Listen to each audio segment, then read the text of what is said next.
Friends, praise the Lord. ஜெபிக்கலாம் வாங்க. இந்த குடும்ப ஜெபத்துக்குள்ளாக உங்களை நாங்கள் அழைக்கிறோம். இந்த நாளிலே ஒரு புதிதான டாபிக் உள்ளாக நம்ம கடந்து சென்று அதற்காக நாம் ஜெபிக்க போகிறோம். அதுதான் முக்கியமானது. எடுத்துக்கொண்ட இந்த நாளுக்கான டாபிக் வந்து கிரிட்டிசிசம், விமர்சனம். ஸோ எல்லாருமே பாதிக்கப்பட்டிருப்பீங்க. நெறைய பேரு இந்த விமர்சனம்க்குள்ளாக பாதிக்கப்பட்டிருப்பீங்க. கிரிட்டிசிசம் எல்லாத்துக்கும் கிரிட்டிசிசம் பண்ணுவாங்க. எங்க போனாலும் கிரிட்டிசிசம் பண்ணுவாங்க. வேலை செய்யற ஸ்தலங்களில கிரிட்டிசிசம், ஆலயங்களில கிரிட்டிசிசம், வீட்ல கிரிட்டிசிசம், குடும்பத்துக்குள்ளாக கிரிட்டிசிசம், சொந்த பந்தங்களுக்குள்ளாக கிரிட்டிசிசம், எல்லாமே கிரிட்டிசிசம் பண்ணுவாங்க. ஆனா ரொம்ப அன்பா இருக்கிற மாரி பண்ணிக்கிட்டு, பின்னாடி போய் பேசுவாங்க பாருங்க, அதுதான் கிரிட்டிசிசம். அது உங்க காதுக்கு வந்து விழும். அப்ப நீங்க மனசு சோர்ந்து போவீங்க. உங்க மனசே அப்படியே உடைஞ்சு போகும். ஏன் நல்லா பேசுனாங்களே! நல்லா தான் சிரிச்சாங்க என்ன பார்த்து.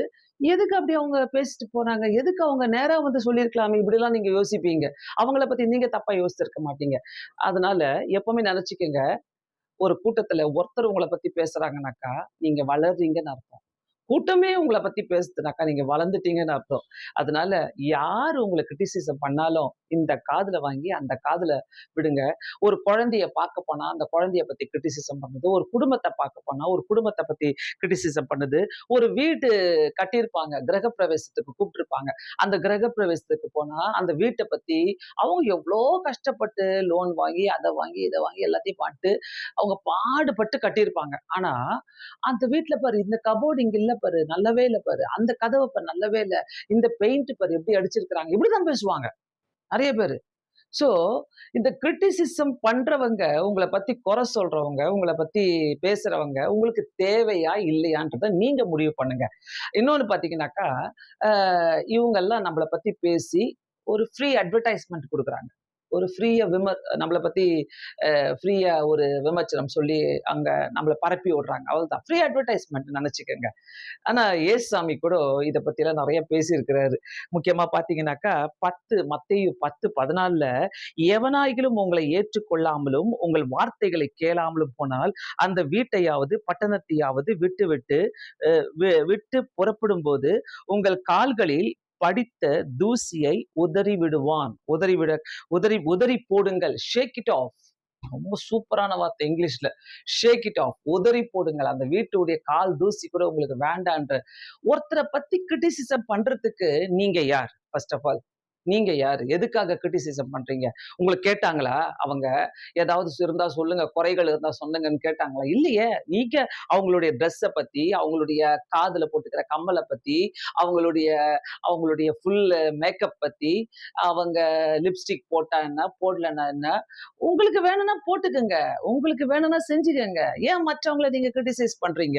எதுக்கு மற்றவங்கள பத்தி நீங்க பேசுறீங்க? அது தேவையில்லாத விஷயம். ஆண்டவர் சொல்றாரு, மத்தேயு 7வது அதிகாரத்துல ரொம்ப அழகான வசனம் 3வது வசனத்துல, "நீ உன் கண்ணில் இருக்கிற உத்திரத்தை உணராமல், உன் சகோதரன் கண்ணில் இருக்கிற துரும்பை பார்க்கிறது என்ன?" துரும்பு. ஆண்டவர் சொல்றாரு, "அந்த துரும்ப போய் நீ எதுக்கு பார்க்கிற?" அழுக்க கூட சொல்லல. "ஒரு துரும்ப போய் நீ எதுக்கு பார்க்கிற?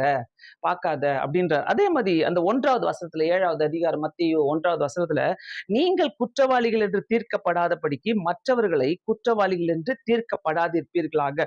மற்றவர்களை குற்றவாளி என்று சொல்வதற்கு நீ யார்? அதுல 4வது வசனம், "உன் கண்ணில் இருக்கும் துரும்பை எடுத்து போடு ஃபர்ஸ்ட்." அதான் ஆண்டவர் சொல்றாரு, "மாயக்காரனே, முன்பு உன் கண்ணில் இருக்கிற உத்திரத்தை எடுத்து போடு." அதாவது கிரிட்டிசைஸ் பண்றவங்க, அவங்க மனச போய் ஃபர்ஸ்ட் கிரிட்டிசைஸ் பண்ணட்டும். அவங்களுடைய கண்ண போயிட்டு ஃபர்ஸ்ட் கிரிட்டிசைஸ் பண்ணட்டும். தப்பான கண்ணு, தப்பான மனசு, மத்தவங்கள பத்தி குறை சொல்லிட்டே இருக்கிற வேலை. வேற எதுவுமே கிடையாது.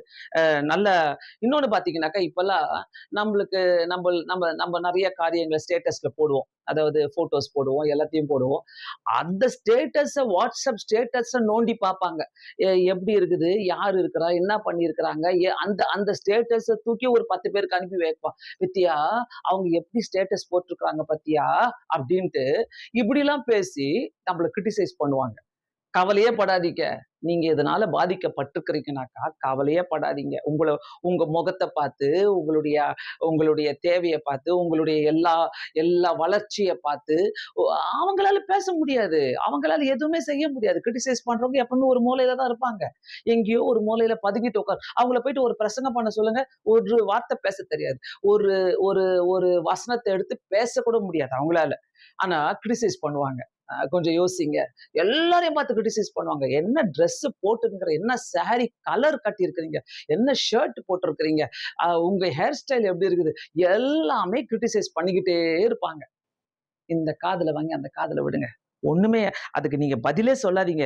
இயேசு சுவாமி கூட மத்தேயு 27வது அதிகாரத்துல 12வது வசனத்துல பார்த்தீங்கன்னாக்கா, பிரதான ஆசாரியரும், மூப்பரும் அவர் மேல் குற்றம் சாட்டுகையிலே, அவர் மறு உத்தரவு ஒன்றும் சொல்லவில்லை. நீங்க அவங்களுக்கு உத்தரவு குடுத்தாதான், மறு உத்தரவு குடுத்தாதான் நீங்க பாதிக்கப்பட்டிருக்கிறீங்கன்னு அர்த்தம். கண்டுக்காம விட்டு தள்ளுங்களேன். அவங்க பாருங்க எங்க போவாங்க. அவங்கலாம் உங்கள கிரிட்டிசைஸ் பண்ணி, பண்ணி, பண்ணி, பண்ணி அப்படியே ஓஞ்சிடுவாங்க. இந்த பெரிய ஆட்கள்லாம் பாருங்க, நெறைய பேசுவாங்க. நெறைய அவங்க ஃபேமஸா இருப்பாங்க. அவங்கள பத்தி கிரிட்டிசைஸ் பண்ணுவாங்க. ஆனா அவங்கள கண்டுக்கிறாங்களா? அவங்களுக்கு டைம் இல்ல.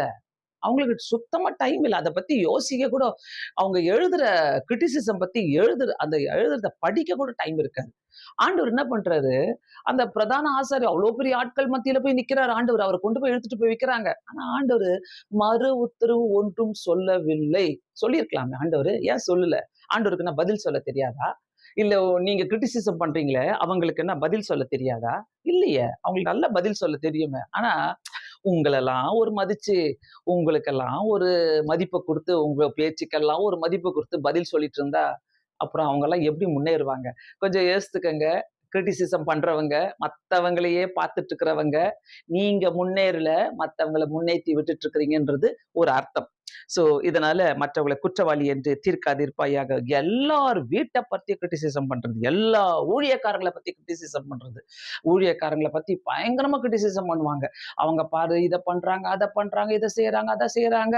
அதெல்லாம் நீங்க சொல்றதுக்கு அவங்கள நீங்க பத்தி பேசணுமா? அவங்களுக்காக ஜெபம் பண்ணுங்க. அது போதும். அது போதும். நீங்க கிரிட்டிசைஸம் பண்றதுனால, உங்க பேரு பேப்பர்ல வரப்போறதில்ல, டிவில வரப்போறதில்ல, எதுலயும் வரப்போறதில்ல. நீங்க நீங்க பாட்டுன்னு அத யாரும் கண்டுக்கவும் போறதில்ல. அதனால ஊழியக்காரங்க.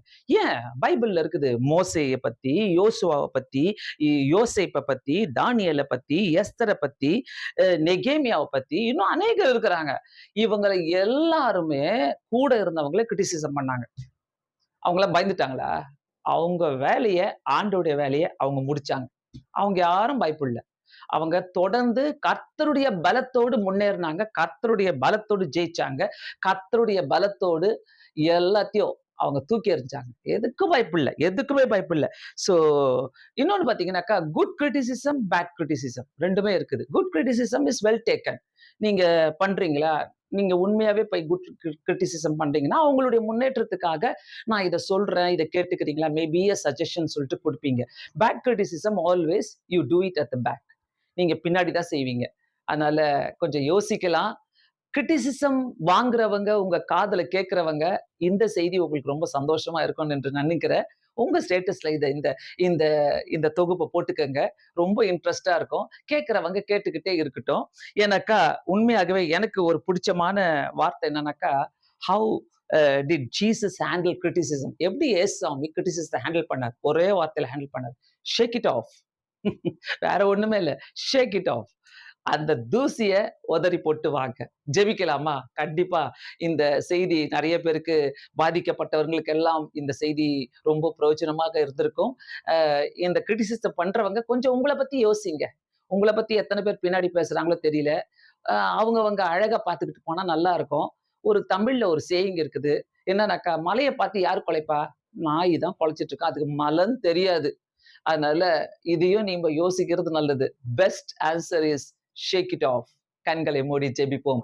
நல்ல இயேசு சுவாமி, அப்பா உம்முடைய கரத்துல கொடுக்கிறோம் ஆண்டவரே. எங்களுக்கு ஒரு முன்மாதிரியா நீங்க வாழ்ந்துட்டு போனீங்க இயேசு சுவாமி.